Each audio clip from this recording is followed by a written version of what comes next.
Hello,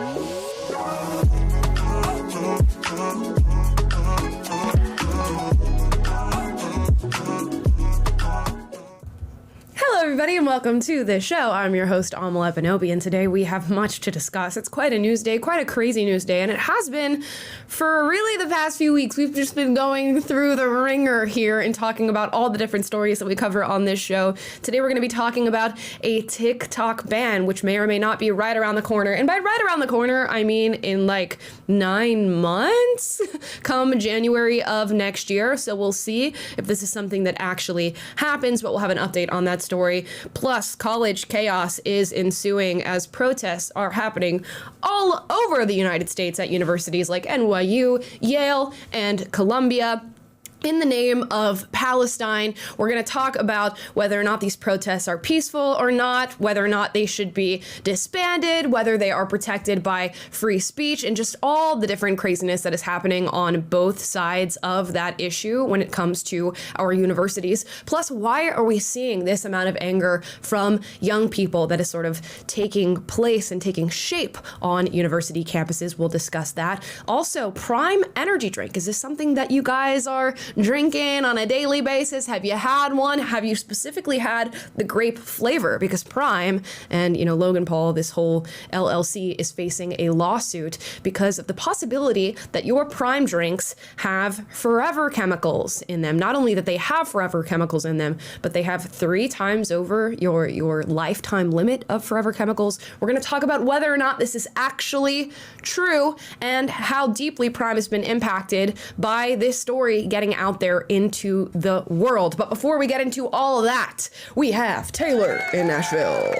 Well, I hope you had your matcha tea and not a Prime energy drink to have the energy to get through all of these fire hose of stories from the clown world today. Yeah. But here we go. I personally had espresso. That's my go-to. I've got Earl Grey today, ladies and gentlemen. Let me know what you're sipping on down below. Is it tequila? It might as well be with some of these stories. It might as well be with some of these stories. Now, let's talk about this whole national security package that was signed into law by President Biden, aka the Biden administration today, that has a lot of things within it. Aid to foreign countries, as well as the signing of this TikTok ban, which could take place in 9 months. First, let's hear from good old Joseph Biden himself. Here we go.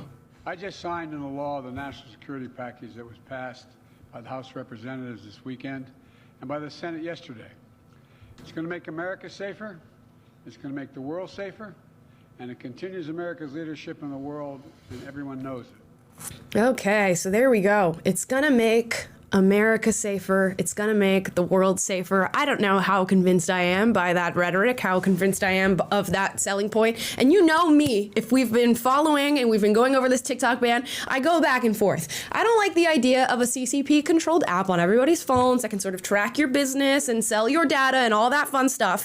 But what I also don't like is that there are many US tech companies and social media platforms that do the exact same thing to y'all every single day. And we're still there using them. So I'm not as convinced by this argument of this being a massive national security threat, and that's the reason that they want to get rid of TikTok. I think they want to exercise control over TikTok. Thus, the question of whether or not a U.S. company should own the company, which is ByteDance, that is responsible for TikTok US. So that's what they're saying. You have 9 months essentially to go ahead and sell off TikTok US to a US company so that we can control virtually what's happening on the app, and then we'll be okay. No TikTok ban is going to happen. If you can't get that done within the span of 9 months, TikTok is no longer going to be available to its US market.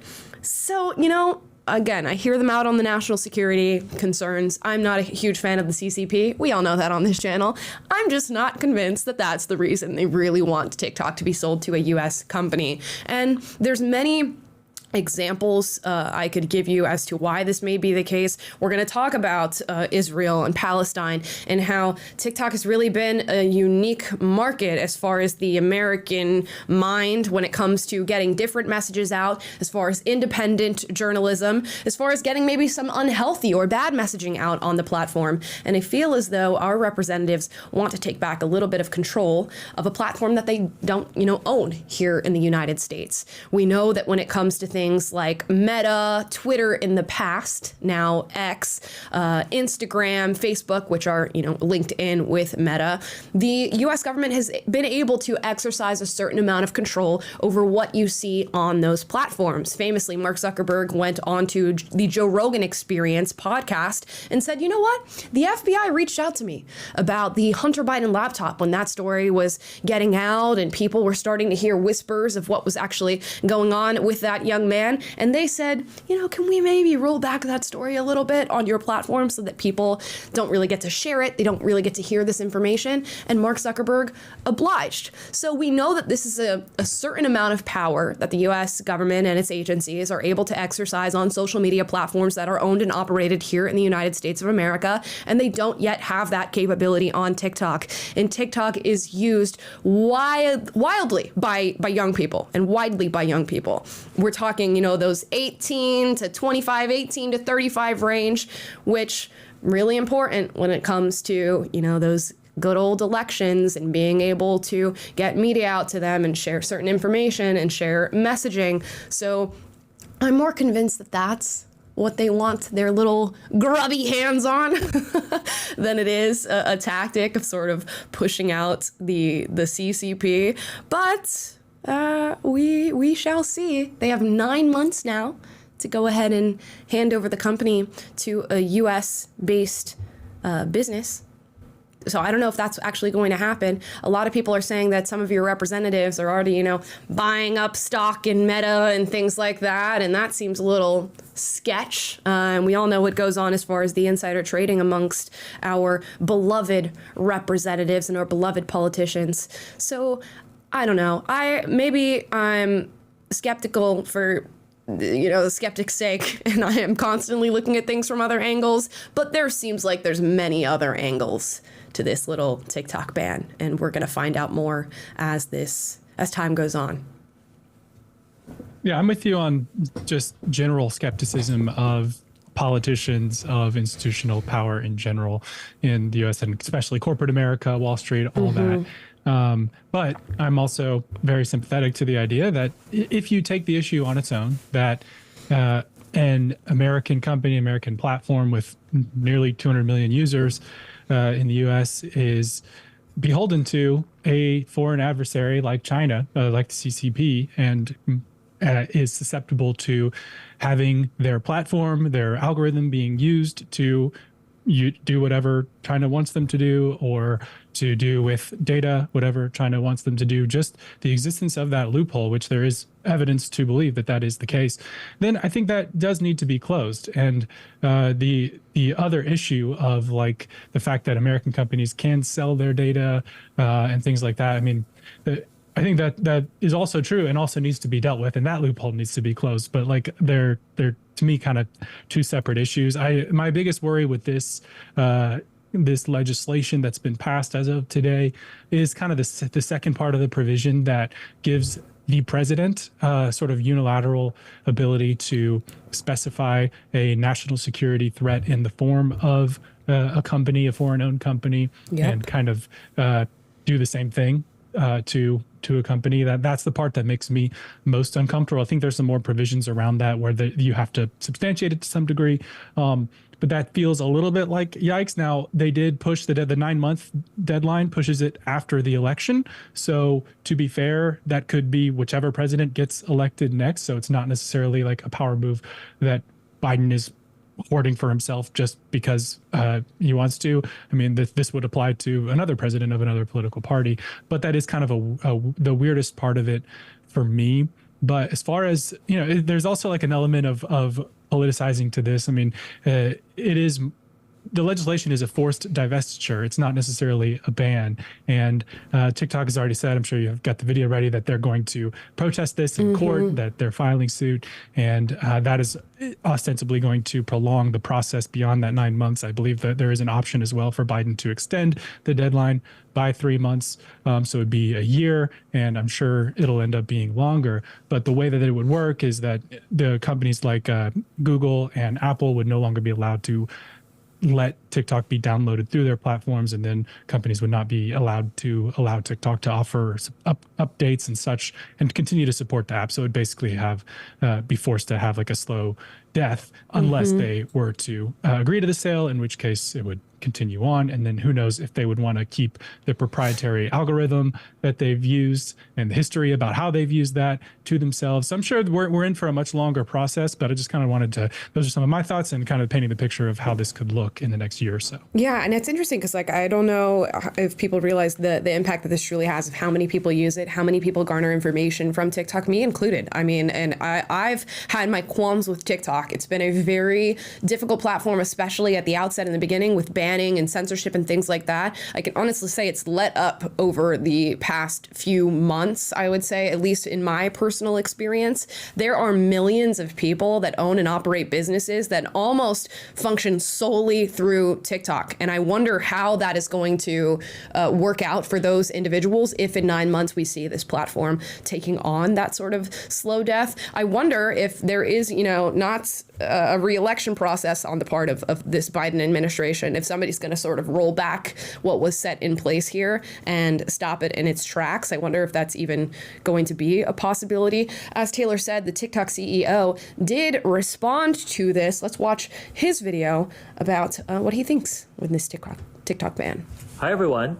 It's Show here. As you may have heard, Congress passed a bill that the president signed into law that is designed to ban TikTok in the United States. That will take TikTok away from you and 170 million Americans who find community and connection on our platform. Make no mistake, this is a ban on TikTok and a ban on you and your voice. Politicians may say otherwise, but don't get confused. Many who sponsored the bill admit a TikTok ban is their ultimate goal. It's obviously a disappointing moment, but it does not need to be a defining one. It's actually ironic because the freedom of expression on TikTok reflects the same American values that make the United States a beacon of freedom.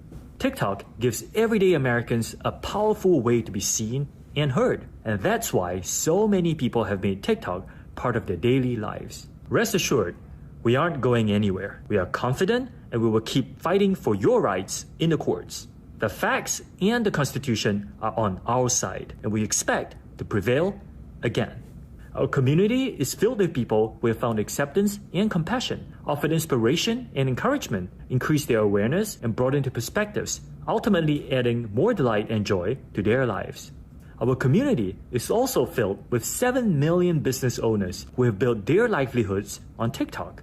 While we make our case in court, you'll still be able to enjoy TikTok like you always have. In fact, if you have a story about how TikTok impacts your life, we'll love for you to share it to showcase exactly what we're fighting for. Meanwhile, we will continue to invest and innovate to keep our community vibrant, exciting, and safe. Through our US data security efforts, we have built safeguards that no other peer company has made. We have invested billions of dollars to secure your data and keep our platform free from outside manipulation. I can't say this enough. This extraordinary diverse community is what makes TikTok so special, what makes it matter, and what makes it meaningful. And we'll keep working to ensure you will always have the opportunity, the safety, and the freedom to enjoy all TikTok has to offer. Thank you.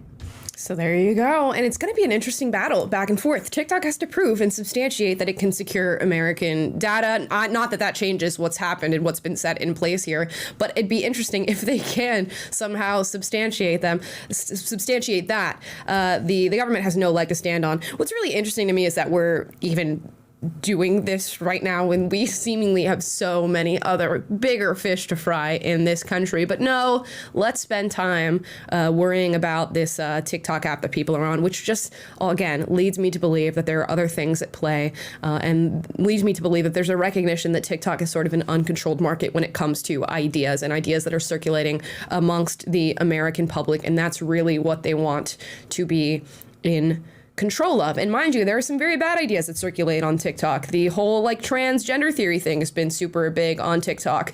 In the wake of October 7th, a lot of people were sharing Osama bin Laden's letter to America, and that was circulating on TikTok. I'm sure a lot of government officials are not happy with the fact that there is a large pro-Palestinian sentiment on TikTok, and these are all things that we should think about. Now, whether or not you agree with those messages being circulated on TikTok is one question. The real question is whether or not they should be allowed to share those messages on TikTok. There are several things within the examples that I just mentioned that I don't agree with, but are protected under free speech. People are allowed to espouse those opinions and share that information. So a government that doesn't want you to be able to do that, at least in my opinion, is one to look out for. And within this whole national security package thing is also $95 billion in aid being sent to foreign entities and foreign nations. Some of that being sent to Israel, I believe in the amount of $26 billion. A good amount of that is also being sent to Ukraine. So that's your money, $95 billion being sent elsewhere. I don't know why that's not receiving more press, and everybody's really focused on the TikTok thing. I guess because a lot of people really love TikTok and they feel deeply impacted by the idea that this app could be gone in 9 months. But $95 billion of your money being sent to other countries that do not impact you. I don't know what's going on in Clown World. Well, I do know what's going on in Clown World. I'm here communicating it to you. But why it's going on is a whole nother question. I'm way more upset about the fact that we have billions upon billions of dollars being sent in foreign aid to conflicts that the American public, at least, has made abundantly clear they want no part in. And here we are. So this is all just being packaged together because for some reason they're able to package all this stuff together in the name of national security and pass it through. While the average American is looking at them and going, what the hell are you doing? And what the hell are you doing with our money, the money that we pay to you? Y'all, I don't know what to tell y'all. This is not a good day. And it is interesting too, just by how wide a margin a lot of these things passed. I went over, got some numbers about this $96 billion aid package, and $60 billion went to Ukraine, and that passed by a 311 to 112 bipartisan votes. And there were a majority of Republicans were against it, but a lot of them still voted for it. The aid to Israel was split: $14 billion to Israel, $9 billion kind of a stipend to Gaza for humanitarian relief. That passed 366 to 58 in Congress. Taiwan support passed 285 to 34. And the TikTok ban and Iran sanctions passed 360 to 58. So it seems like there's broad bipartisan support for these things, but it is interesting how out of touch that seems with a lot of what you would see from the American public when you ask them about those issues. Yep. So what's going on? I honestly don't know. I'm asking the question, what is going on and why is it that these things are getting passed through when we know that the average individual, at least it seems, in no way, shape, or form supports this? And how is it that we've gotten this massive divide between the people who are meant to be represented and the representatives who are speaking and voting on their behalf? I'm going to leave that in your court to answer that. And guess what? I'm not going to give you a side to support in this because it seems like both of them have gone batshit crazy. So it just goes to show you, like, I feel like the curtain is slowly opening up and we're seeing the man behind the curtain, and it's both parties. So have fun with that. I don't know what that means. I don't know why it's happening. All I know is it's my money going towards things that I don't support the money going towards, and it's actions being taken on behalf of our government that do not support what people are asking for. Now, we're going to talk about what's happening on university campuses right now. I believe this all began at Columbia, where students started to not only protest, but build encampments in the sake of sharing a pro-Palestinian message, opposing the current funding of Israel, not only by the U.S. government, but also by investments on behalf of Columbia's university into things like weapons development and different firms. in different firms that sort of tangentially support Israel. So the students gathered and they said, we're calling for a divestment out of these different firms and also a stopping of the programs that are aid toward weapons development that could impact what's happening in Gaza. And these protests seemingly started out peaceful, and like all protests ever, I feel like what happens is people congregate, they have a general agreement on what their message is. They maybe start out with a strong stance about divestment in this or defund that, and then all of a sudden you get crazies who also go and join these protests and start screaming out violent messaging or rhetoric that in no way stands with what the initial message of the protest was probably meant to be, and then chaos ensues. So you have pro-Palestinian students going out, you have, I guess, some pro-Hamas students going out, and I do agree, I will say there now, there's a distinction between those two different groups. Let's make that abundantly clear. Then you have Israeli students and Jewish students who gather in the wake of the pro-Palestinian or pro-Hamas people getting out there. Clashes start, violent rhetoric starts, it's mixed with whatever peaceful protests are going on, and then people have to decide what they do with these protests, and the administrators at these universities have to decide what they do with these protests. I am of the opinion that if a protest starts to become violent in nature, people are shouting threats, even if it is a small portion of the individuals who are active within the protest, at some point it's going to be hard for law enforcement and the administration at these universities to decipher who is who, and thus, hey, your protest got out of control and out of what the initial intent of it was, and we're going to have to get rid of this. It's not to say that you guys can't come back and peacefully protest and peacefully put out your message. That is protected. You are allowed to do that, not only as university students, but as American citizens. And I think that is something that is meant to be protected.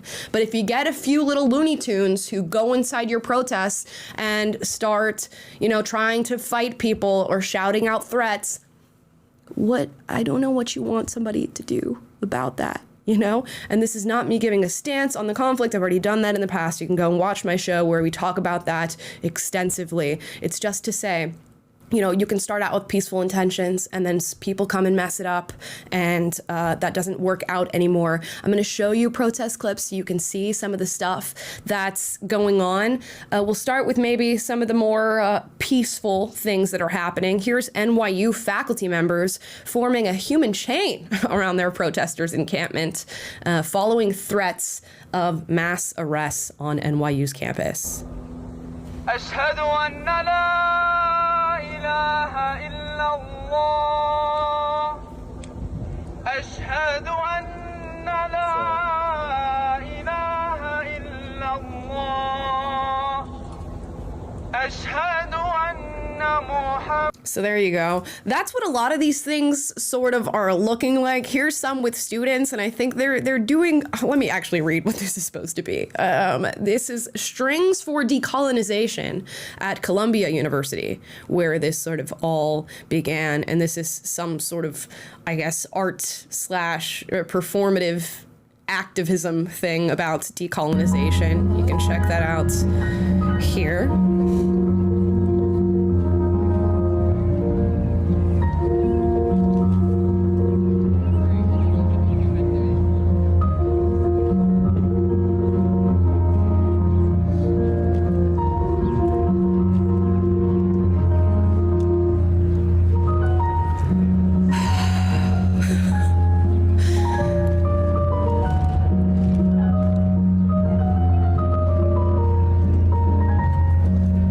Just be so for real right now.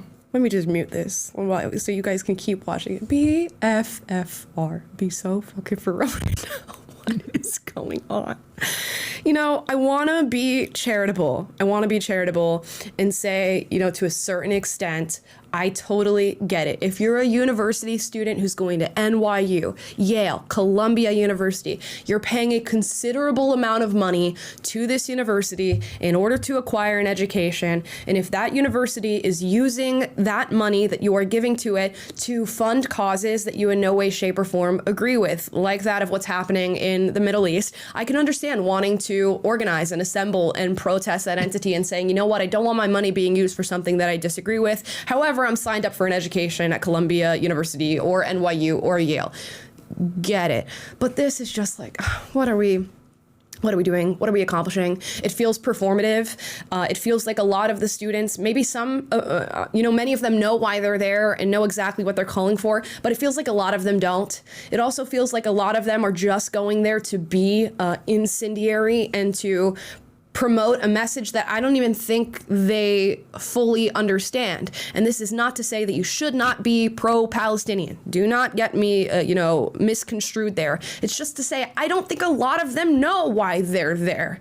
And here's a video that's going viral that emphasizes exactly that. This is a student from Columbia who I guess decided to jump from the Columbia protest to the NYU protest, and she doesn't know why she made that choice. And what would you say is the main goal with tonight's protest? I think the goal is just showing our support for Palestine and demanding that NYU stops. I honestly don't know all of what NYU's doing. Is there something that NYU's doing? I really don't know. I'm pretty sure do you know what NYU's doing? About what? About Israel. Why are we protesting here? Palestine will be free! I wish I was more educated. I'm not either. Oh. I came from Columbia. I was there up at Columbia and we came down. They said NYU students needed our support. So I came down. I heard there's lots of cops. Some people were saying it was getting dangerous. And what would you say? I have no idea why I'm here, then turning to another person and saying, wait, why are we here again? And that person also has no idea why they are there, but you guys are screaming in front of law enforcement at one of the most known universities in the United States of America with no idea why you are there. So let's for a moment just separate the students who are educated and who know why they're there and who know what they're asking for on behalf of these universities and their administrations and the deans and all this stuff. Let's separate those students. And you know what? Good round of applause. You're peacefully protesting for something that you believe in, and that is your right. Let's separate you. What are you doing if you are there threatening other students, making calls for harm, making incendiary statements, saying things that are anti-Semitic, or you have no reason to be there? You have no idea why you are even there, which happens a lot. And I get so passionate about this topic and about people like this because I was a person like this. I want to make this very clear. When I was like 15, 16, 17, this is who I would have been. This is where I would have been. And had I been pressed on why I was there, I would not have been able to give an actual answer. And it is imperative when you go places, especially as a form of protest, that you know why you're there and you know what you're calling for, because this is ridiculous. And you have to ask yourself why. What would possess somebody to be in a position like this with no reasoning as to why they are there? And it is ideological capture, it is hive mind mentality, and it is probably underlying anger that they have for reasons that they do not know, and somebody provokes them and gives them a reason to be out and to scream at law enforcement and to be a member of a group and a community, and they long for that so much. They long for an outlet for their anger and their despair,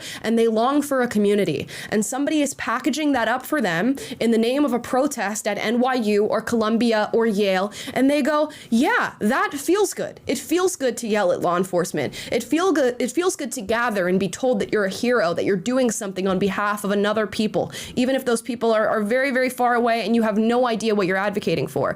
All these things feel amazing, but when you are pressed and asked questions about why you're doing what you're doing, in any case, don't we all want to know why we're doing the things that we're doing? Don't you want there to be a justifiable reason behind everything that you do on any given day? And if you don't have that reason, what are you doing? Why are you committing these actions? These are great questions to ask yourself, and you should ask yourself them before you go to the protest. Not after you're there, not after a journalist puts a camera in your face and asks you, why are you there?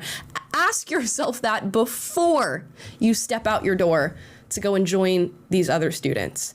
And maybe this is not indicative of the majority of the students that are out there at the protests, but it's clearly indicative of some. If they asked one girl and she goes to another random girl and the other random girl has no idea why she's there either, what do we have going on?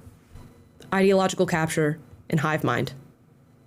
It's ridiculous. And it speaks to the ideological capture more broadly of our educational institutions in the U.S. And we've seen this, that the gradual shift since around the 1960s and the Frankfurt School and critical theory infiltrating all of the humanities and now just all of academia. It's seeping into our other institutions in Hollywood and places like CDC, the American Medical Association, et cetera, that are captured ideologically to support leftist causes and have this oppressor-oppressed framework that has just taken over everywhere. And it creates this very simplistic worldview where it's easy to be swept up in it. It's easy to conform to right think when you have people putting on protests, okay, I'm supposed to do this. I'm supposed to chant this. But there's no critical thinking. And we've seen the shift of academia being a place that develops, fosters, encourages, and builds critical thinking among its students to something that robs you of that and makes you somebody who's just a sheep and is not equipped to articulate what you actually believe about things, to look at things analytically, to use the Socratic method in debate, and to just have a better, more well-rounded view of things. And to your point, it'd be great if these protests were places where people came and were articulating their grievances with what's going on in the world or what's going on with their academic institution, and stating in no uncertain terms what it is that they are against and what it is that they are for, and making an evidentiary case for either one in good faith. But that's not necessarily what we're seeing. And it's reminiscent of this is like a broader cultural phenomenon, right? And it's reminiscent of, it's only been a few years since the BLM protests, and you had a similar sort of mechanism playing out across the country. And it's like, if the violent looting doesn't represent you, then let's state that and condemn that and have the moral clarity to say so, and then talk about the issues that you're trying to advocate for on the merits and draw the attention to those and push away the violence and the revolutionary people and the ignorant people, and let's put at the center the substance of your case. But instead, you just get this amalgamation of the violent revolutionaries, ignorant people being swept up in it, and this very broad, nice sounding cause that is really lost in the midst of this wider movement that is just like this hive mind stuff. 100%. And then it's like, okay, it's such a mess. You have the people who are there peacefully, who know why they're there, and all the other people who fall outside of that category, you should be upset with, because they're ruining what could be a message that you're trying to share with the public. You should be the most pissed at the uneducated, at the angry,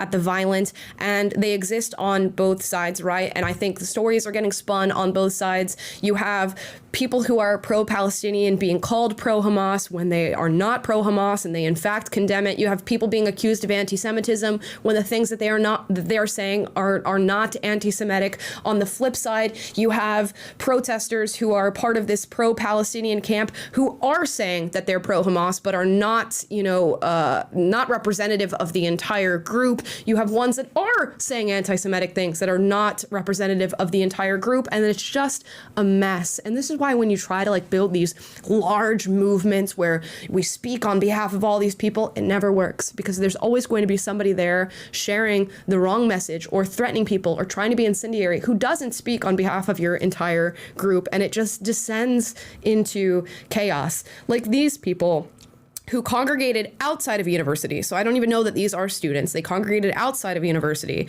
to, promote Hamas and cheer on the death of Israeli soldiers. Let's see this clip, and shout out to the Young Turks for sharing this.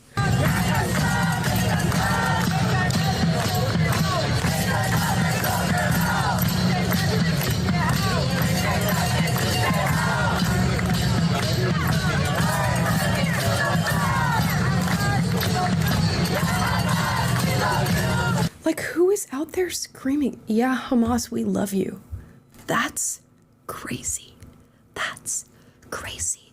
You're crazy. And then on the flip side, you see like clips like this. This clip was deleted off Twitter, but the video went super viral of this Jewish woman, and her husband posted this and said, like, my wife is such a brave Jew. She stood alone at Yale University today and she wore no mask and was so proud. And it was like supposed to be this strong, like in the middle of battle, walking into the middle of the battlefield type video. And it's just a bunch of peaceful protesters just like chilling on the sidewalk around Yale University. And she walks out into the middle of them and stands there as if it's like some brave act, as if she's going to be attacked at any moment, and that in no way, shape, or form happens. And she just stands there for like a minute or two. And the video went viral because people are like, what do you mean? You're standing in the middle of a peaceful protest. Nobody's doing anything. And then the video got deleted, so I cannot even show it to you. But there's just so much, like, I think people really do like want to be a part of something, want to be like the hero of whatever situation's going on, and they'll twist the narrative to shape whatever it is their worldview is, and then put it out to the world, and it happens on that side and it happens on this side, and in the middle of it, it's just like, okay, we clearly must all have this energy that we want something like this to be a part of and something to fight, but is this the thing? And is this how we do it? And like, is this actually fulfilling? And if it is this actually achieving anything? We have to ask ourselves, because it just feels like these blips of chaos that pop up and achieve nothing, and nothing happens, and then we go back to normal, and then the next movement pops up, and then the university students come out again, and then they're burning the American flag, and they're screaming and chanting this, and then they're getting arrested there, and then that dies down, and then the next movement happens, and then blah, blah, blah, blah, blah, blah, blah, blah, blah. And we see this happen on university campuses throughout decades of American history. University campuses are like the hotbed for protests and demonstrations because it's full of young people who have this like angsty energy, and they're getting into an era in their lives where they're becoming awakened in higher education and learning different things about the government and, you know, world politics. And it makes you want to be a part of something, and it makes you want to make a statement. So if we can see throughout American history, just like the hotbeds that university campuses are, and this happening over and over and over and over, we just know that this is like an endless cycle that's going to continue. And this is not to invalidate the nature of the movement or the things that you're calling for. I'm sure there are some valid requests within the things that you're protesting. It's just to say that like this, we can measure this on like the human psyche. It's just like a part of the human psyche that these things continue to occur, and stupid people come in and threaten and create harm because they love to be riled up. And I think we have more of that energy sort of sitting dormant in people than ever before. This sort of anger festering in people who are just out there in society, and as soon as they're provoked in any way, shape, or form, or given an excuse to unleash that energy and unleash that anger on people, they will do so within a moment's notice. And I think people feel that now more than ever, and it's sort of encouraged now more than ever. Yeah. Agree, and we did get a couple of $50 super chats, but I'll just say, to your point, serious issues demand like serious action. Sure. And a lot of what we're seeing on these university campuses is very unserious action. And I think the reason why something like the civil rights movement was so successful is because they were able to stay committed to nonviolence. They were able to keep their messaging very clear and have a very clear vision of what constituted what they were advocating for in front of them. And it wasn't this chaotic thing that was merely performative. There was actually more substance to it. And I think these protesters could take a lesson from that. But Britt Cormier says they know why they are there. They are using this as an excuse to skip class, waste their parents' money so they can be clean of guilt or clout for their social media, aka look what I did and how good I am, LOL. I think that can be a subconscious driver for many people. For some, maybe a conscious driver, but I don't know that you would get that admission from the average student who's there. And I think about myself when I would have been more like privy to this sort of behavior and like going out to BLM protests and taking to the streets, as I did on many an occasion when I was younger. You would not have gotten that admission, because maybe that would have been more of a subconscious desire in retrospect, but consciously they're thinking, I'm doing the right thing. You know, this institution is not only failing us, but it's failing the people abroad that we're advocating for. And I am the hero who's going to do something about it. And we're seeing people just sort of like stoke that sentiment in them. And again, for many, it could be valid. Like, it could be a valid thing that you're asking for. But when it gets this convoluted and, obscured and things by people with ill intent, the message no longer comes through. And Nick Boateng also sent a $50 super chat. Thank you, Nick. It says, first time super chat. Guy who self-immolated at Israeli embassy was Air Force intelligence officer. Could work at any 3-letter agency and make a real difference on the inside. Liberal media convincing people radical extremism is the only way. All right, love you both. Keep rocking in the free world. Thank you. Yeah, it is. It's interesting to see these acts just get crazier and crazier and crazier, and it is the media's fault in a lot of ways. And it's like a shared, I don't even know that I want to say it's just liberal media. I think it's just media in general, and the nature of American media in particular, that we need such like huge things to feel stimulated by stories now, and people are realizing that and resorting to things like self-immolation, when it's like, okay, you could share your message and just like try to do something in your time on this earth, and like in your body and not killing yourself. And I just don't know that either of those individuals who decided to self-immolate achieved much in doing that. I mean, they got people to, read up on their social media posts, and the second one, the latter, Max, had a manifesto. I did go through and read that just to see what it was about, but I don't know that it had any particular impact on society. So it seems like such a wasted measure, but again, indicative of just like what type of stuff the media is pumping into people's minds and how much you have to do in order to get your messaging across. Nuts. Crazy, crazy, crazy. Okay, we're going to play this clip from MSNBC, which I feel like this guy does a really good job at capturing sort of the sentiment that I've been sharing throughout today's episode of this dormant anger in people, and young people in particular. I'll let him tell you. For the first time in our nation's history, a 30-year-old man or woman isn't doing as well as his or her parents were at 30. That is the social compact breaking down. People aged 30 to 34, 60% of them in 1990 had one child.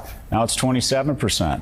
People are opting out of America. They're not optimistic about it. They're not having kids. Young people aren't having sex. They're not meeting. They're not mating. The pool of emotionally and economically viable men shrinks every day, which lessens household formation. So we have a real issue. Young people are enraged. So it turns every cut, every movement into an opportunistic infection because, quite frankly, they are just pissed off.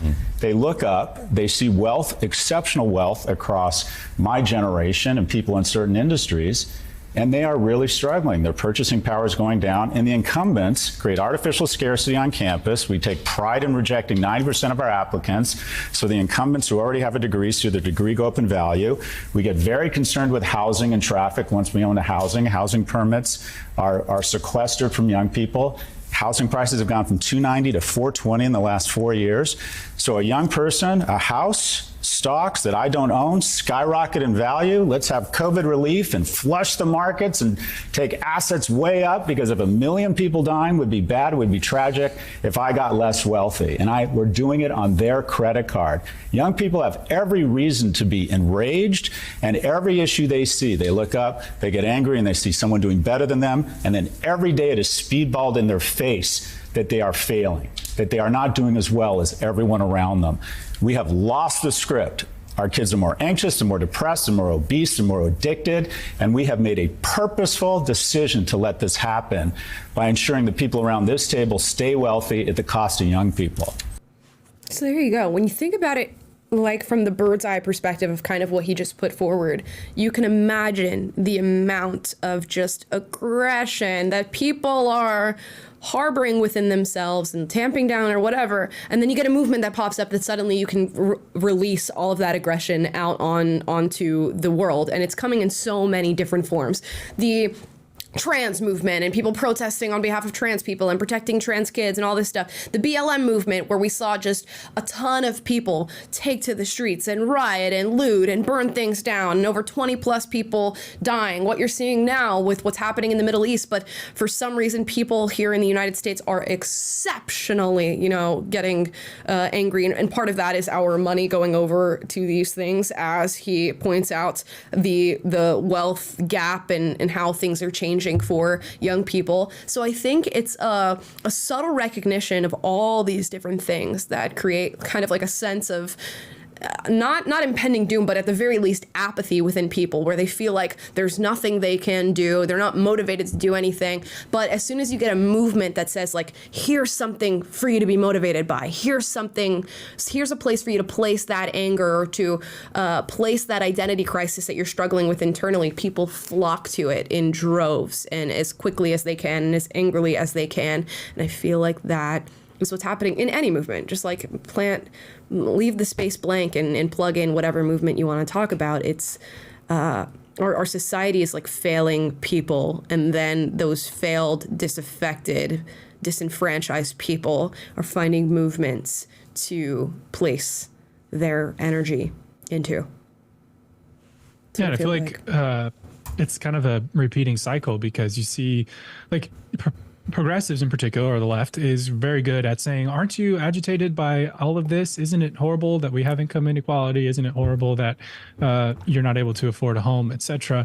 And then they funnel that into, we support our vague cause that is aimed at fixing that problem. But it's like, okay, you're worried about wealth inequality in California. Let's raise the minimum wage to over $20 an hour if you work at In-N-Out, and let's increase taxes on the wealthy and transfer that money in the form of entitlements. And those types of policies can end up perpetuating and even worsening the economic situation of the middle class. And even though they were designed or offered as a way to improve that and grow the middle class, they end up having the opposite effect, and they kill the incentives for what actually can maybe help turn the ship a little bit, which would be young people becoming more industrious, more taking on risks with creating new businesses, becoming qualified with real skills that they can apply in real life situations that aren't going to be outsourced to AI or competed. And that's not the entire solution, but that's part of it. And my fear is that as this rhetoric heightens, and people are pissed, that they will turn to bad ideas, whether from the left or from the right. You could argue that from the right, you could have populist figures come out and say, well, we'll fix all your problems by imposing these new rules, or going back to this ethic and imposing that by law on people. And you can quickly see it descending either way. But we do need to go back to what helped build this country, but not at the expense of our better angels, and not returning to like this more revolutionary mindset that I think is being fostered here. So we're just in a vulnerable time, it feels like, right now. And I'm as much as he is doing a good job at painting a picture of what the problem is, I think what we're lacking is people who are offering real solutions that aren't going to just create even more worse outcomes. 100%. Yeah, we don't have like a great avenue towards solutions, especially on like 2 points that he sort of quickly went over, of just like sex and community and friendship and significant others. I truly feel like when you are fulfilled in those realms of your life, you really don't worry about a lot of these other things that people are, out and taking to the streets with. And when you have this lack of community, these things just pop up. And then again, somebody gives you an offer for a different kind of community that may be laced with bad ideas, and you fall for the bad ideas for the sake of having the community attached to them. So it's really interesting to just watch what's happening. I wonder, I'm sure these college campus protests are going to be dealt with, and probably very soon. I saw that there was some sort of ultimatum that they placed on the students, which I think is going to have a few more days on the timeline, that they need to disband their protests, or else. We have seen some mass arrests take place on these university campuses with, I believe, hundreds of students at this point now being arrested. I think 120 at Columbia, and you can correct me if I'm wrong on that. And one of them was Ilhan Omar's daughter. So there's just a lot of interesting things happening right now in the world. Okay. So let's talk about Logan Paul and this Prime Hydration lawsuit that is currently taking place. And it's really becoming a battle on social media where this story is getting out to millions of people. And I do believe it is impacting Prime's bottom line. We're going to read about it here. It says YouTubers Logan Paul and KSI founded Prime Hydration in 2022. And while their products have become increasingly popular and profitable, the company continues to face class action lawsuits over the ingredients in their energy and sports drinks.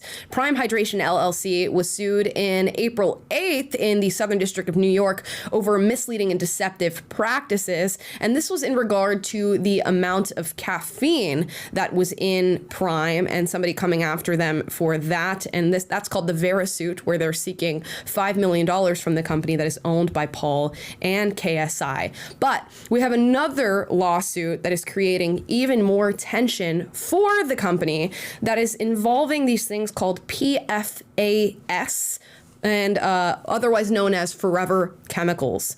So they're dealing with this class action lawsuit, and it's from 2023, and it's alleging that the sports drink not only contains these forever chemicals, but that the sports drink contains 3 times the amount of forever chemicals that you are supposed to have within your lifetime.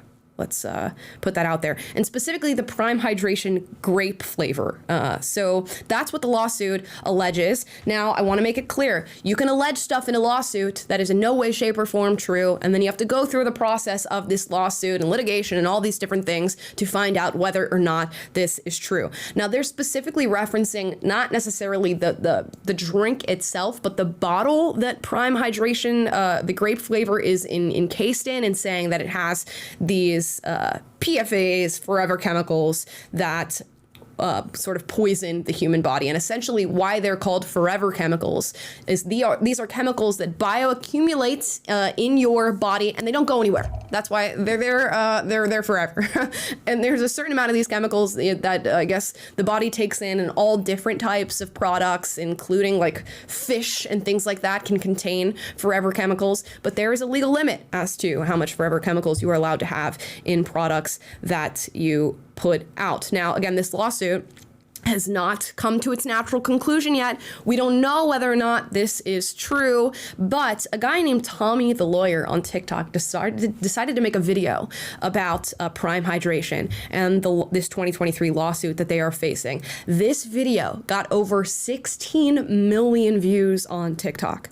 So, this lawsuit hasn't gone through its process yet, but this got 16 million views. So of course, all these people are sharing that this lawsuit is happening. They're sharing the forever chemical information, and I'm imagining the sales of Prime Hydration drinks are dropping expeditiously. Let's hear from Tommy the Lawyer in his TikTok and see what he has to say. Not only is there a lawsuit against Logan Paul's company Prime for there being PFOs, which are forever chemicals, in the Prime Hydration drink, but according to the testing done by one of the lawyers for the plaintiff, guess how much PFOs were in the product, in the drink? 3 times the amount that you should have in your lifetime in PFOs from drinking water. In one Prime Hydration drink, they found 3 times the amount of PFOs that you should consume in drinking water in your life. Okay, so there we go. That got 16 million views. I'm not a scientist. I don't know about all this stuff. I'm just giving you what I've, gathered in looking into this story. But it's crazy how quickly social media works and how one video that is 34 seconds long can directly hit and impact a company very, very hard. A lot of people were circulating this video, making their own videos saying, I'm no longer drinking Prime. I'm going to file my own lawsuit against Prime because I've been drinking this and my family's been drinking this. You had influencers saying I'm on Prime's PR list and they send me bottles of Prime, and this is Prime that I'm drinking, that I'm gifting to my family, and it has these forever chemicals and 3 times the lifetime amount. I want to bring my own lawsuit against Prime. Now, I don't know that anybody's actually followed through on that. This is just internet speak and people being upset by this newfound supposed discovery of the over intoxication of these Prime drinks. Now, Logan Paul decided to respond. I imagine because he really had to with how quickly this video was circulating and how it was impacting Prime. Here's what he had to say.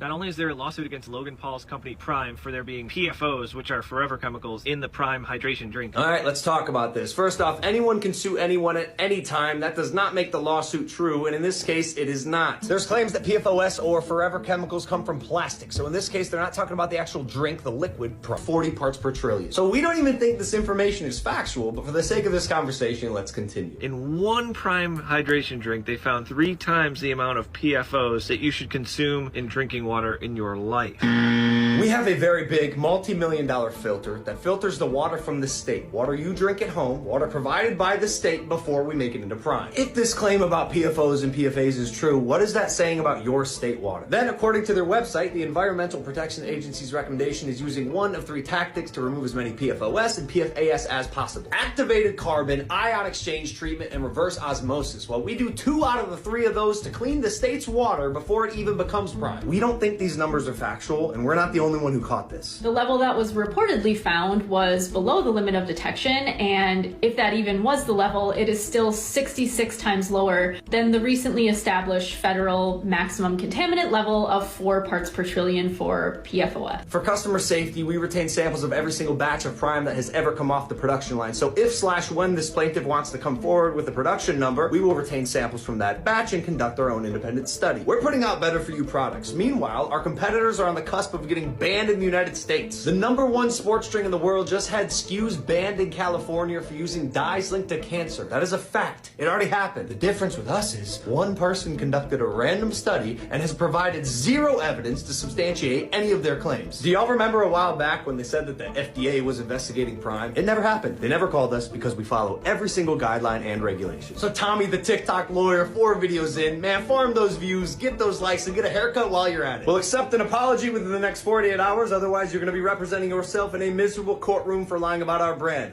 Okay, so there you go. That is Logan Paul's response to the lawyer.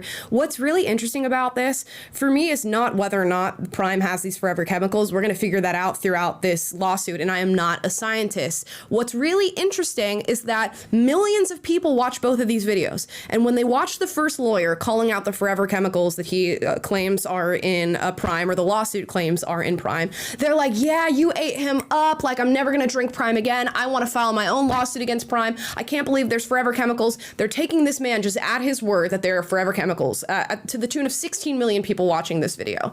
Then Logan Paul makes this response video about forever chemicals where he shows a bunch of little scientific graphs that the average human being does not understand and has no idea what they mean and has never heard of forever chemicals up until this moment. And all the comments read, oh, you just ate him up. Bro said, nah, oh, he's prepared. Damn, he came at bro with receipts. Okay, the lawyer has receipts too, in the form of a lawsuit that has been filed on behalf of, an individual who presumably went to a lawyer who vetted this and said this is possible to go through with a lawsuit. How is the internet so gullible that they just take every single person who says anything confidently at their word? The reality is, you don't know what's in Prime. The reality is they're going to find out through the investigation and through this pending lawsuit, and then we'll get to the other end of it. But the amount of people who are like, I'm never drinking Prime again. I can't believe it's contaminating my body with forever chemicals. And then Logan Paul makes a 3-minute video and they're like, oh, okay, I'm going to go buy Prime now. I'm going to go back to 7-Eleven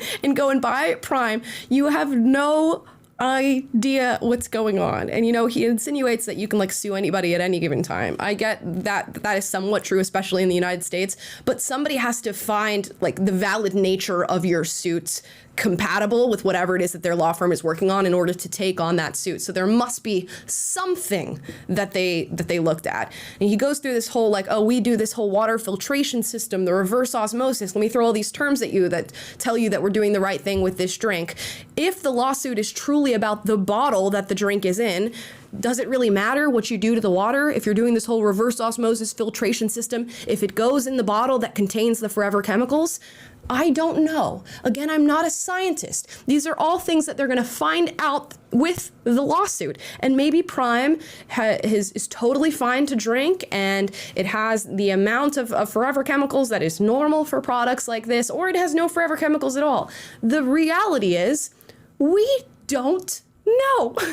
And the fact that people are so easily swayed if you just say something confidently on the internet should be concerning to all. Now, the lawyer responded to Logan Paul just to close the loop on this story and give you the information that exists on both sides of this lawsuit.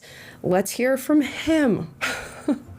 Logan, man, you want to talk about the facts? I got the lawsuit right here. Let's talk about what it says. But before we do that, I want to respond to something specifically you said in your video, which is, quote, the EPA says that anything under 1.1 parts per trillion, PPT, cannot be deemed as reasonably accurate. Well, this, sir, is the EPA's lifetime drinking water health advisories for 4 perfluoroalkyl substances. Lifetime drinking water health advisories, Logan. Lifetime. If you need a citation for that, my friend, that's in the Federal Register, volume 87, number 118, published June 21st, 2022, page 36,848. This is what the EPA says on that page. Quote, EPA's health advisories, which identify the concentration of chemicals in drinking water at or below which adverse health effects are not anticipated to occur. In other words, the EPA doesn't anticipate adverse health effects to occur if the level of PFOA or PFOS is below these levels. Ready? Let's see what they are, Logan. 0.004 parts per trillion for PFOA and 0.02 parts per trillion for PFOS. So do you dispute that's what the EPA says about the lifetime advisory for PFOA and PFOS? Well, let's talk about the lawsuit allegations. Paragraph 54, plaintiffs sought independent third-party testing to determine whether the product contained PFAS chemicals. Paragraph 55, plaintiffs' independent testing was conducted in accordance with accepted industry standards for detecting the presence of PFAS. Let's read on. Paragraph 56 here talks about the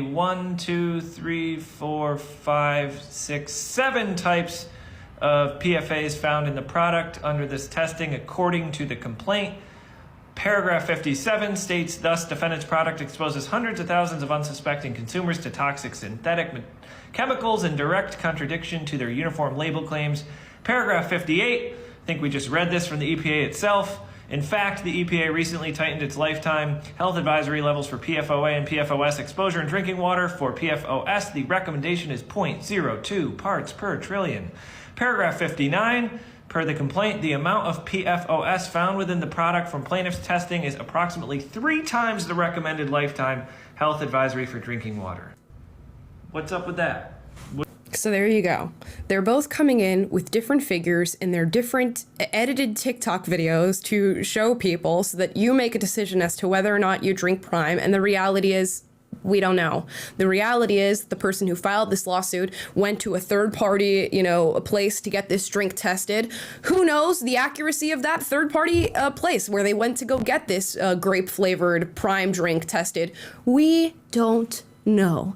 Now, in the meantime, I'm not going to advise you on whether or not you drink Prime. That is totally up to you as a consumer. Tons of people are drinking this Prime. I remember when it first came out, people were buying a bottle of Prime for like £1,000 in the UK because it just wasn't being sold over there. And people are apparently nuts for these drinks.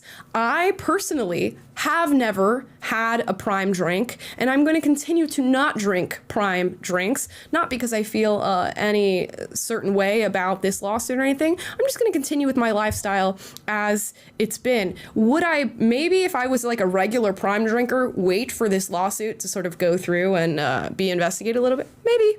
Because, if a law firm picked it up and was like, hey, there seems to be something valid here, even though we have like 2 different figures that we're throwing out on either side of this, I might wait and not drink it. I'm not going to throw out a bold statement like Prime has, 3 times the amount of forever chemicals you're supposed to have in your lifetime, because the reality is I have no effing idea whether or not that is actually the case.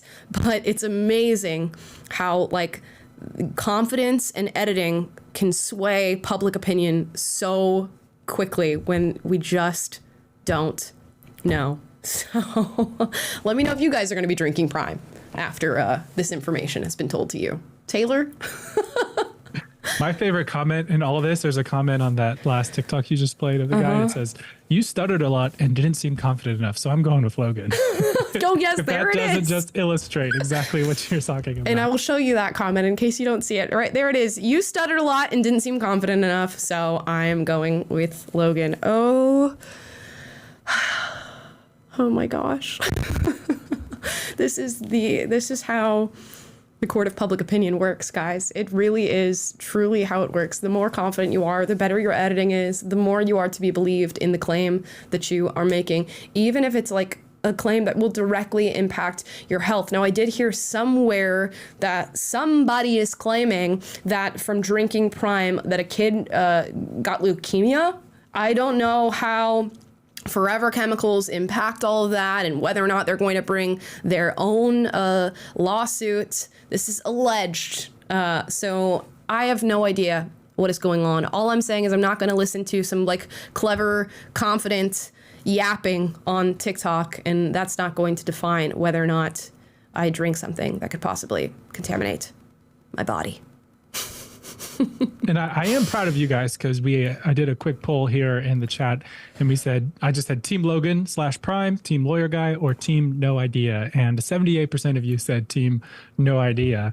The rest of you, 18%, are in favor of Mr. Lawyer Guy and 3% in favor of Logan. So at least people are abstaining from judgment until further details emerge, which is our general rule of thumb on this channel. Yeah, I'll be curious to see what happens here, and maybe we'll keep you updated if it does end up being a crazy story that takes it further than this. But yeah, wow, it's amazing how one social media video can just like impact not only an entire company, but just like the landscape of consumerism and how people buy things and what they buy and what they think and how they think. And yeah, just an interesting case study in whatever that phenomenon is. And now we're going to get into your super chats. Let's hear from you guys. Yeah, someone said they just voted against Logan Paul because they don't like him, which I'm sure was a lot of the sample. Yeah, no, that's about that. I saw a lot of people on TikTok saying like, well, duh, Logan Paul and KSI made the drink. Of course it has chemicals in it. Or like, just look at the drink. Somebody said, oh, they have an American flag version of Prime. Of course it has chemicals in it and stuff. It's just like, wow. Our intellects are in trouble.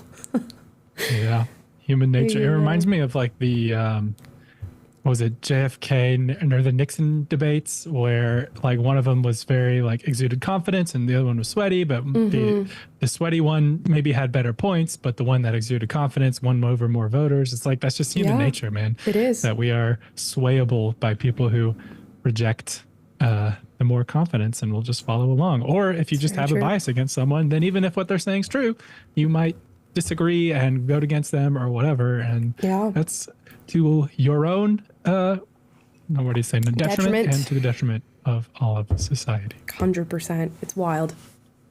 And I'm sorry, Rick24, you sent a $50 super chat a few minutes ago. We're supposed to read those immediately, so you get at the top of the super chat list right now. No message, just a really cool looking emoji, but thank you for watching, and we appreciate it. We'll take it. Thank you. Appreciate it. And then chronologically, our first super chat of the day was from Aspiring Writer 111, who just says, "Hi, Omelette, love listening to you. Keep it up." Oh, that is very sweet. Thank you so much. We appreciate every one of you who's listening right now, and I can't thank you enough for your support. Thank you. The Canceled Coastie says, good afternoon from Miami. Amala and Taylor, my beautiful wife loves your show, and I'd love a B-Day shout out for her. Happy 31st birthday to Courtney May. Thanks, and keep up the great work on the show. Hey, happy 31st birthday to Courtney May. That's a big one. And you seemingly have an amazing husband who's calling you a beautiful wife. That's lovely. I hope you have a ton of love in your life today, and happiness and family and friends, and that it's just a great day. Happy birthday. Yeah, happy birthday, Courtney. And I don't know if that was backhanded. He was like, my wife loves your show. He didn't say I do. So we're not going to make a judgment there. But good. No, we appreciate both of you guys. Kristen Stewart says, I finally caught you live. I've been wanting to ask for a while. What is a good left-wing news source / commentator that will not make me want to bash my head in so I can see the other side? I don't know. I sort of just listen to everything. Like I'll read articles from CNN and Vox and things like that. I'll listen to the Young Turks, and I don't know if we call Destiny like left leaning anymore. I don't know what he is. He's somewhere in the middle, just hanging around there. I don't know that I have like a go-to left leaning individual that I listen to. I just take in like news as it comes, and sometimes we'll sprinkle in other people's opinions. Do you have an answer for that? No, and that's true the other way around too, right? Like I don't have like a go-to right Definitely not source. Yeah. It's more just what's going on in the world, and then you get the opinions of several different people who have various amounts of respect equity built up, or trust equity built up with you, perhaps. And yeah, if you're doing a good job, it sucks because it's kind of like the Logan Paul thing we talked about. Like the onus is kind of on you as the individual who's just trying to figure out the world now, with so many different opinions being floated out there, and different videos that frame things a certain way. Like you can't trust the first thing that you see, no matter who's generating it. And so it behooves us to kind of have a healthy skepticism and investigate different sources. But I think the ones you mentioned, Anna Kasparian of the Young Turks has done a better job lately, I think, of being more like robust and good faith in her analysis, and really entertaining the opposing side, and not just spewing one side. So she's been good. And Destiny generally does a good job, even if you disagree with him, of at least articulating the more progressive side of things. But you're right that he's more, I don't know, his own. Yeah, his own he's all over the place. perspective. So I'm sorry we're not more helpful per se, but also like the general prevailing narrative is going to be left leaning, no matter what mainstream media outlet that you go to these days. So you're probably just seeping it in by osmosis, regardless. Ragman says, I wonder what kind of precedent or power banning TikTok might give the government over our lives or the media we consume. 100%. I think it sets a horrible precedent that they can just identify something as a national security threat, and arguably without really substantiating it, other than saying the CCP could have your data, and then they're allowed to get rid of an app like this. Now, the argument is, we're not getting rid of it. We're just forcing them to sell to a U.S. company, which is a big ask of a major company that's bringing in probably billions with TikTok Shop and advertisers and all the different things that they have going on. It's a big ask. I think it does set a very unhealthy precedent. Yeah, that's why the one thing I didn't like about the bill, or the main thing I didn't like, was just that provision for the president to be able to say, this company is a national security threat, therefore we can make them divest as well, and not just more narrow it in scope. Because I think the issue with the China, like we said, is legitimate, and I think it does need to be addressed. But what precedent are you setting in the midst of addressing that? And that is the more scary part. Yeah, and it's not even handed too. Again, like if that's a national security threat, so is Meta, and so is every other social media platform that's stealing your data and selling you a certain narrative. And when Vivek Ramaswamy was running for president, and he was asked about election rigging and stuff like that, and his opinion on it, and he said, the best argument that I could make for any sort of like fraudulent act during the election is the fact that social media controls the prevailing narrative, and they had ideological capture from the US government and government institutions and agencies that were telling them to promote a certain narrative.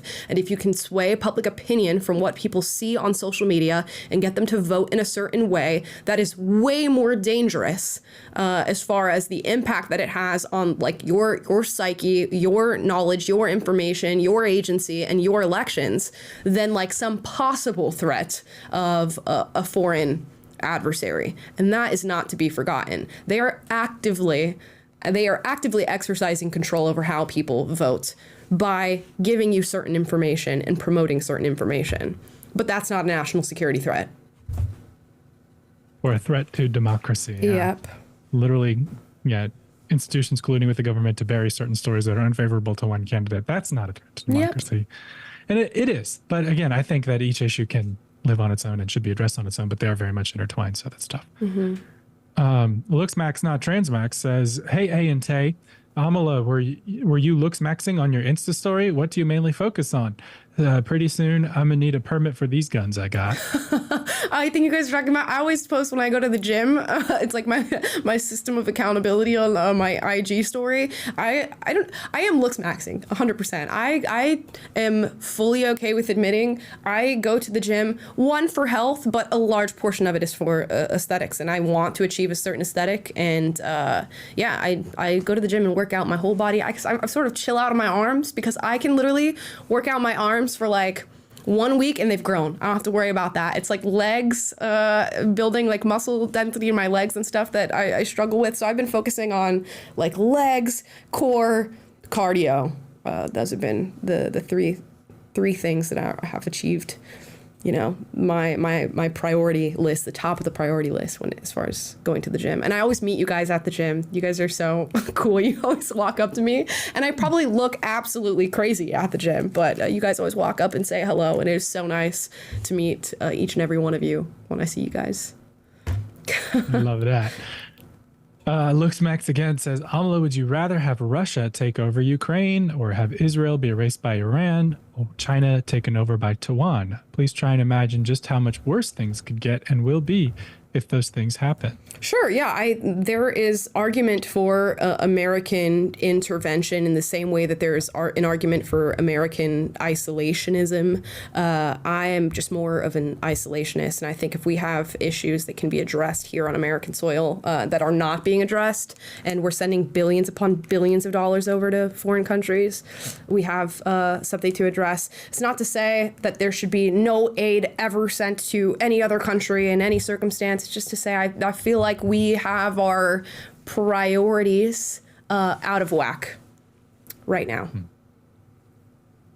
Yeah, my main issue with the aid stuff is more like on accountability. Like I think I sent you a video earlier today where it was a special from CBS News about how the bar scene in Kiev, Ukraine is like flourishing, and there's more bars there now than there were pre-war, and there's all this like money going around in their economy, and it's like, aren't y'all like in the middle of a war right now? Like, I'm not saying y'all have to be like miserable, but like it's just a little sketchy. So for me, it's more about like accountability and the money that we are sending. Like, you can make a geopolitical argument for the strategic importance of something and not leading to other things, and I'll hear that on the merits. Sure. But it's just like, it seems like how many of these bills have passed now where it's like, hey guys, it's Tuesday, we're going to send another 30 billion to Ukraine, and then 3 weeks later, oh guys, another 172 billion. It's kind of like, man, who's monitoring this, and are we sure that it is being used in a necessary way that's not just being exploited by, you know, tycoons in Ukraine or weapons defense contractors or things like that. And that's where I don't know that there's a robust enough system of accountability for all of it. 100%. And even on like the merits of some of these actions, does the general public support it? And the answer is no. I mean, like, I think if you polled the American public, they would not be in support of this happening. So how is it that we're getting this deviation of our representatives from the people that they're meant to be representing? And our next one from Kristen Stewart again is actually a good point that I've seen recently. Foreign aid is only about 1% of our government budget spending. So that's helpful perspective, but I think the issue still stands with the accountability and such. Yep, and whether or not it's necessary. Yeah, but there's probably plenty of other waste, and like Kamala said, like plenty of other things that are relatively less expensive. Like we could address a lot of what's going on at the border with a fraction of maybe what we spend on some of this foreign aid. And it's like, why don't we just address the issues that are important to the American people?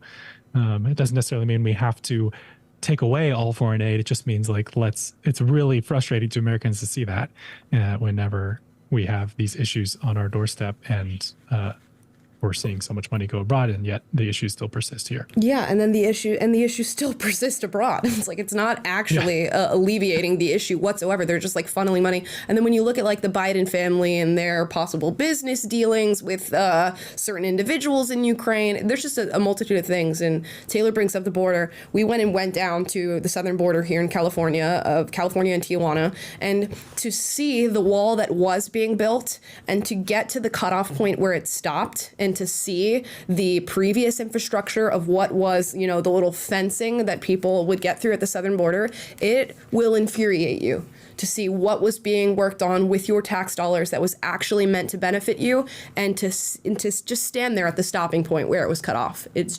astounding.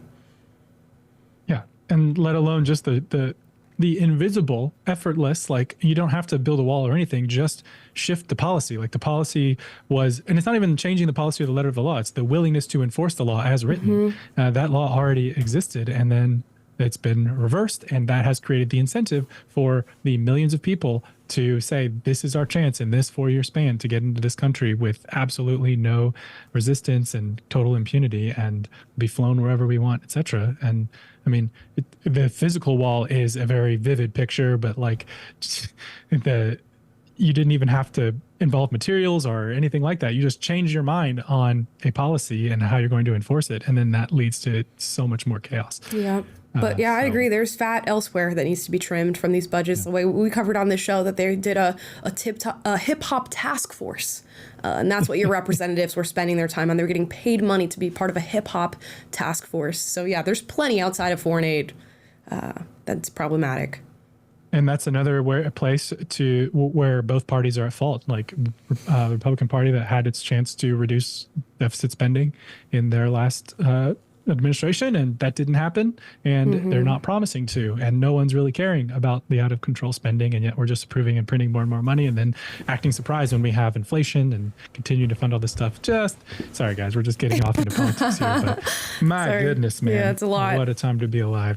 $50 super chat from Kiko Cat just came in, says the funding bill needs to be called what it is: a kickback to corporations. Israel, keep the shipping containers safe for sales of products to the U.S. Ukraine, keep fighting Russia so we don't have to. Taiwan, protect all our AI chips for the military.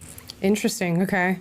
There's a lot to unpack in there. Yeah, no, this is stuff that we would need to look into a bit further, but I understand exactly what your opinion is on the matter. There is something to be said about calling things what they are, and the amount of just like packaging and wording that they put on these different bills instead of just being upfront and transparent about what it is that they're trying to achieve. And that's the thing that extra pisses me off about this, because if they won't be transparent about what they're actually doing, because they don't want us to know what they're actually doing. So they just like give you hundreds of pages worth of a bill, and and money that is going to be moving here and there and all over the place, and then they package it with like, oh, national security, so you feel like, oh, something's being achieved for your sake. Meanwhile, they're slipping in like TikTok bans and $1 billion here and $1 billion there, and also we're gonna give 20-something billion to Israel, but also $1 billion to the people who are being impacted by Israel, and all. It's just like.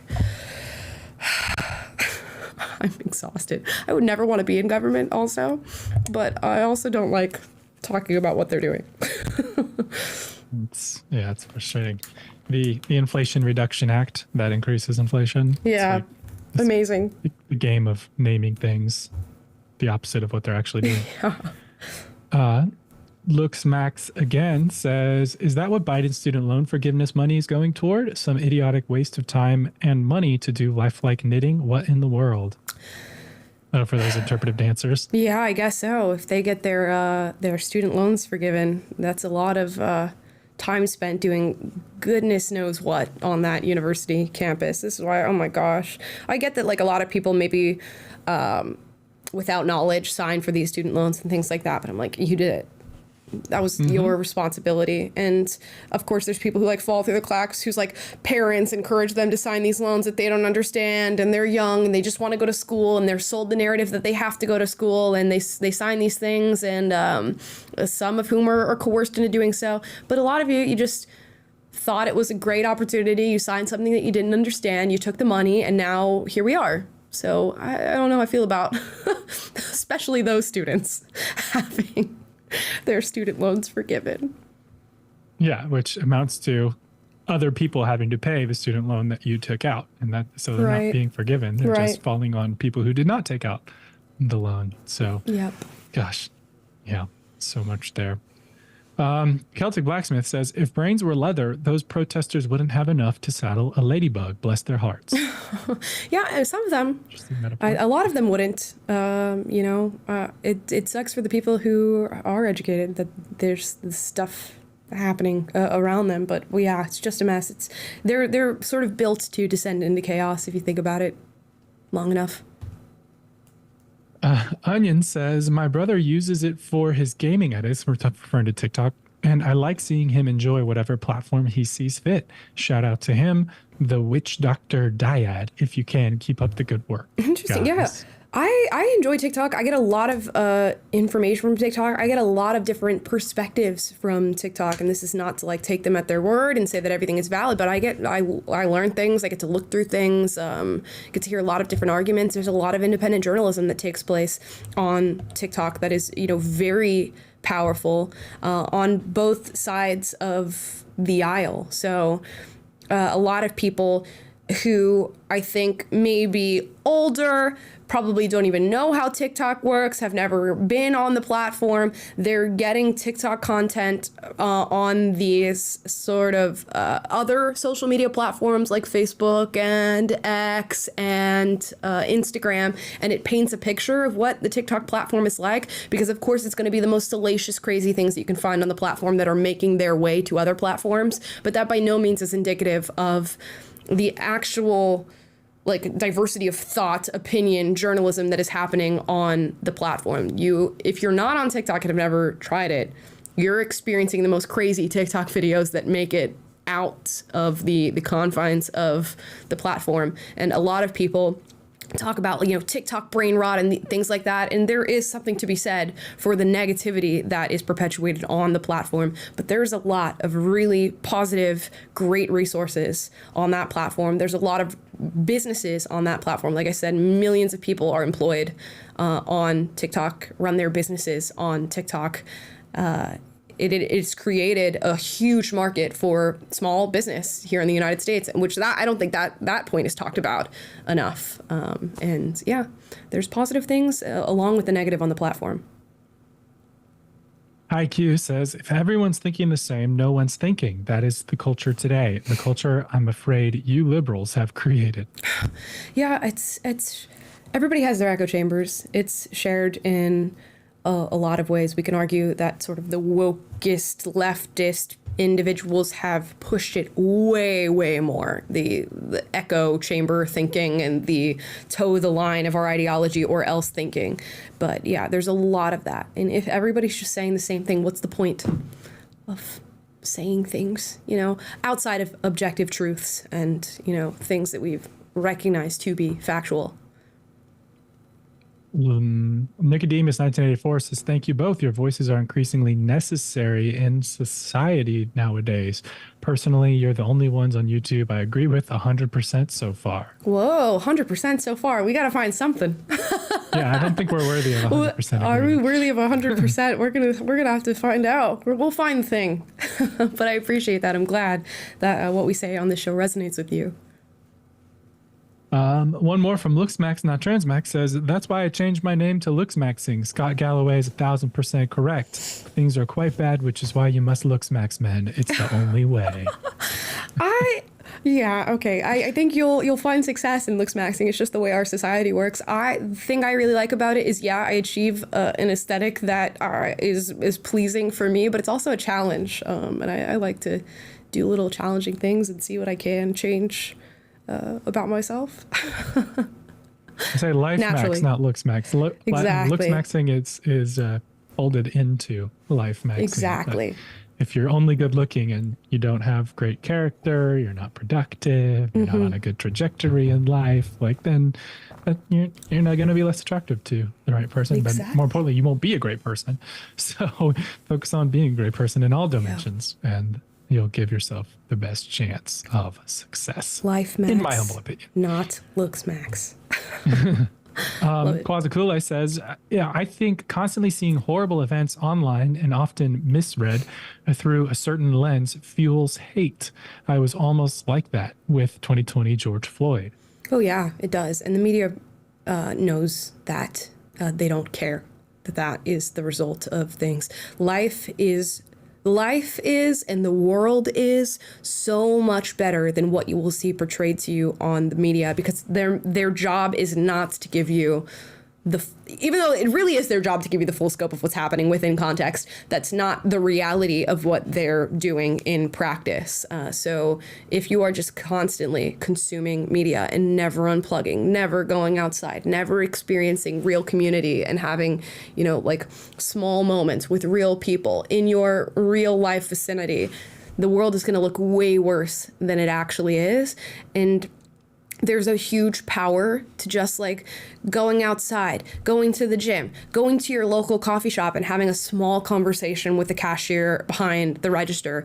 These small micro exchanges that we have throughout the duration of our life really do impact our view of the world and how healthy we believe the world to be. And the fact that people are not getting those micro exchanges with other people should be really concerning, because if you're just sitting at home taking in media, it's painting a certain picture of the world and humanity, of the people around you, but you're not having real life interactions with those people around you.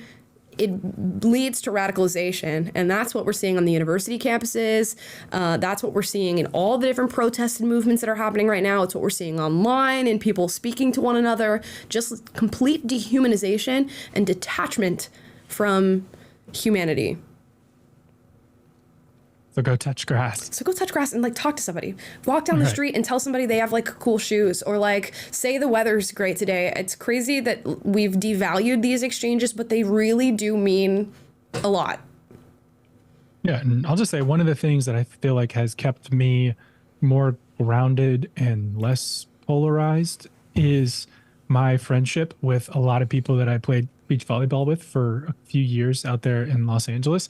And they are from every spot on the political spectrum, from every country around the world, like just a very diverse group of people who all happen to share one hobby. But I'm genuine friends with them, went to birthday parties, went to their weddings, like hung out a lot, and we just tabled politics, and that was never really like the focus of our conversations, and just related as human beings and got to share great times at the beach together and great times in life as just people going through life in Los Angeles together. And that was a really cool experience. And I think that, people can benefit from whatever you're into. Go do that with other people who may not have the same persuasive political persuasions as you, or whatever it may be. And I feel like if you can create that neutral territory, you will be better off in general. Yeah, there's something really powerful about meeting people that you may fundamentally disagree with and just realizing that they're humans that are going through the same experience as you and are living in their own worlds and feel happiness and sadness and things like that. And you have to do that, especially on issues that give you super visceral reactions that make you super upset. If you are really upset about the state of the Middle East right now, on whatever side of the aisle, go meet somebody who's pro-Palestinian, talk to them about something that has nothing to do with the current conflict that's happening right now. Meet somebody who is Jewish or a Zionist and have a conversation with them about family and friendship and like clothing or sports or something like that. And just realize that even though we have very powerful statements to make about any given issue, we are all people who are presumably trying to do what we think is best for humanity. Nick Boateng says, Brits, oi bruv, you've been poisoning me with this consumerism.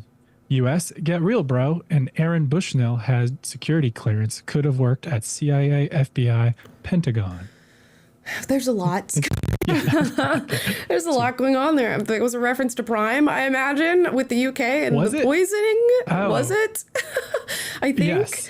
Okay. And then a separate comment is about the Aaron Bushnell, the man who set himself on fire. Yeah, I don't know. I never know what to think about these things that happen and what they mean and what's actually going on and all this stuff. I'm always, like I said, always skeptical. I have no idea what's going on in the case of Aaron Bushnell. But RIP. That was wild. Yep. Joy says, never tried Prime. I'm not an energy drink girl, but to each their own as I seize Celtic's throne. Well done. Love that. Very, very well done. Yeah, I imagine there's got to be a lot of people who drink Prime. We're going to find out. It'll be interesting to see if there are a ton of these forever chemicals. It wouldn't be the first time that, products have poisoned their consumers, especially in the United States. We have a ton of that stuff going on. Please. You guys had like sour Skittles in the past year or anything like that? Are you kidding? I know. How many times have you gotten an email that's like, you're part of this lawsuit if you were a customer of this? It's like, Dude. How many people that have eaten Skittles or drank Prime are going to be entitled to something? Yeah. The amount of red 40 that's coursing through my veins as we speak right now. Mountain Dew, Yellow 5. Yeah. Oh, dear. Let's see. Kaylee says, even though I am quote unquote liberal, your perspective on things really shows I don't have to be in a box for all left beliefs. And I can think for myself and have my own beliefs and mindset. So thank you. Heart emoji. I love it. I love it. You're welcome. You're always welcome here to talk about what you think and feel from any perspective that you guys come from. So I'm so happy to hear that you've been able to find that space on this show. That's super awesome. Celtic Blacksmith says, I'm so proud of Joy, but I'm also feeling territorial. So deep breath. To each their own. Joy needs to decrease her tone. Double emoji. Love that. This is some deep cut stuff. If you're a regular on the show, you know about Celtic's variations of homilas. To each their own, Charlize Theron. Yes. If you're not, let's let you in on the inside joke here. I always say to each their own, Charlize Theron on this show. So people give their different iterations of that. So you guys can feel free to drop yours in the chat down below. Joy responds and says, oh, Celtic, to each their own, maybe leave it alone. Leftover characters, so just know that I love that top homila. Thank you. Fashion Nova. It's always Fashion Nova. Whenever you guys like my shirt, it's Fashion Nova. You need to get that sponsorship if you're going to credit them. For real. We don't do sponsors on this show or ad reads and stuff, but Fashion Nova, if you're listening, I'll take it. Send her a check. Yeah. Looks Max, not Trans Max says, I agree, Taylor. I'm all for monitoring the money that we're sending, and how much we're sending is a good question, but think about if we send zero or not enough. Yeah. All fair things to ask ourselves. Right now, it feels like too much. But all good questions to be asking. Yeah. Let's see. Celtic again says, Rocky voice. Cut me, Mick. I can't see. Joy has zero chill today. Can somebody toss me a folding chair or bat or something? Oh, I need help. no. We're going to get a Montgomery brawl. In the WWE. Superchats, yeah. Logan Paul's about to pop out. Oh, my gosh. Yeah. He'll give her a Prime drink and then she'll die from toxic chemical poisoning. Allegedly, just kidding. Allegedly, don't sue us. Yes, please. We are a small business. Yeah, that doesn't do ads. Elise Yahoo says, hello, Amala. Love your content. Love watching your videos while I work. I sometimes go 2 or 3 days without watching, so I binge on my third shift job, so my nights will go by fast. Hey, love that. I hear from so many of you that like I listen to you while I'm doing my work, and it makes my work go better, and I love that for you. Love that for you. I'm so glad I could be that positive force in your workforce. Hey. Yeah, and let us know what y'all are up to. We love hearing what you're up to when you're watching. Drop that in the chat or in the comments down below. Let's see. Kevin C, last few here. Hi, longtime listener, first time super chat. I mostly listen during work. FedEx ground driver in Florida. See, we love to know. Hey, that's awesome. We do. I love the show. You keep me informed and entertained. Keep up the good work. Thank you. Wow, you guys are so nice in the super chats. You always give me a big ass head every time I end this show. I appreciate it. I'm glad that we can make the news entertaining. I'm always trying to think like, okay, how do we share this, but also make it interesting to hear about, and hopefully make it a fun experience, because so much of the news is so like dreary and depressing, and we want it to be at the very least an entertaining and positive experience to hear about it. So we try. Yes, indeed we do. And speaking of life maxing, I hear the FedEx drivers are doing pretty. I know it's UPS, but FedEx hopefully too are doing great right now. Are you guys getting an uptick in your salary like the UPS drivers? Life maxing indeed. Guilherme G. Sico says, hi, Amala from Brazil again. I think that we do need a way to regulate social media algorithms, but banning them is not the solution. I'd like to hear your opinion on Elon Musk and what's happening here in Brazil. But one thing I have to say is the right-wing bubble in the United States is very related to what is happening here in Brazil. Many of the guys you are applauding actually committed crimes and attempted a military coup. I don't know who we're applauding. I think they're talking about Bolsonaro, from what I gather, because it was basically like Lula is the president now. He's kind of socialist, and there's that crazy judge who is banning X from Brazil because they're not complying with their demands to censor. It's about as much as I know about the issue, but I know there was some sketchy things going on with Bolsonaro in the election and suggestions that it was rigged against him. But I don't know about the attempted coup situation. I can say pretty confidently that I don't know that we have ever made statements about supporting anybody within Brazilian politics or anybody who's attempting a coup within Brazil either. Yeah, I think you're saying the right-wing bubble is doing that. Oh, the right-wing bubble. Okay, gotcha. Yeah. Okay, this is something that I'll have to look into and get more educated on. Occasionally when I do events and I go around, there will be Brazilian students who are at these events who say, you need to look more into Brazilian politics, because a lot of the things that you touch on are things that we are experiencing in our country in different forms. There's a lot of craziness happening right now. I did hear about that X story, which doesn't sound right. Does not sound like an okay thing to be doing, but I would have to look into it a lot more, just on first principles alone, or at least my first principles. Doesn't seem like it's a good move to be getting rid of a social media platform like that, because it doesn't promote a narrative that you enjoy or get behind. Yeah, I mean, to Elon's credit, he's standing by his word and taking the heat. They're going to basically have to close their entire Brazil profitability with advertisers and everything. They're no longer allowed to operate there. And I know similar things happening now in Australia. There's a certain video that the Australian government wanted censored on X and it wasn't, and then they're trying to ban the entire app there. So crazy. Just free speech is bringing out the totalitarianism from everybody who wants to control it. And that's not to say X doesn't have its issues with some craziness that's on there, but hey, that's the price that you pay to either have free expression or not. Exactly. And I think on that very inspiring, happy note, that was our last super chat of the day. All right, guys. Well, thank you so much for watching the show. You're going to have to let me know how you feel about all these different stories that we covered today. TikTok possibly being banned in 9 months if it is not sold to a U.S. company to be operated here out of the U.S. with all these national security concerns that we supposedly have about the platform.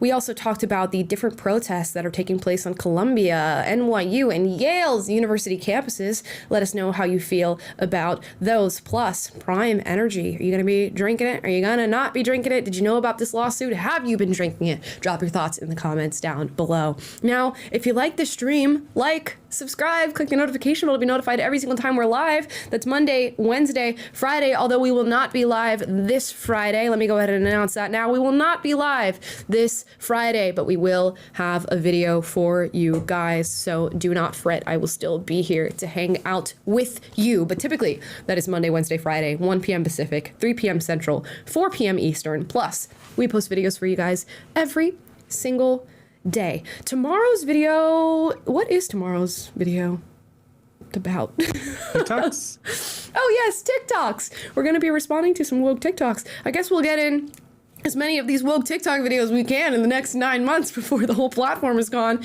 and we don't have any crazy ideas to talk about, so that'll be tomorrow's video on this platform. Can't wait for you guys to see them. There's some very interesting ones in there. And on that note, I'm going to bid you adieu.